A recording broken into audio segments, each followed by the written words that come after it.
Wala mo ng milyones na gawain for today's video mga kamilyonarya kong mamis dahil nga naka-Session Road in Bloom kami. Siyempre, OOTD check na muna tayo dahil for sure hindi ko na nga ito may flex mamaya.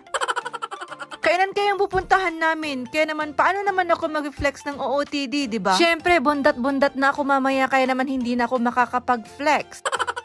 Kaya naman ito nga yung OOTD ko nagagala. Charis. Kakain lang pala sa may Session Road. Ganun. At ito nga yung padded top na no need nga to wear bra. Napaka-komportable nga niyang gamitin dahil nga wala na nga akong hinuhook na bra.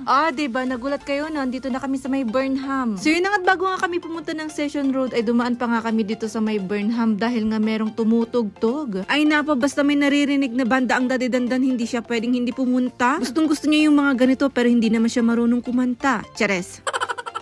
So ito nga taba karaming ang tao at hindi ko alam, parang kami nga lang yung mga parents na nandito. Ay naabong mga estudyante yung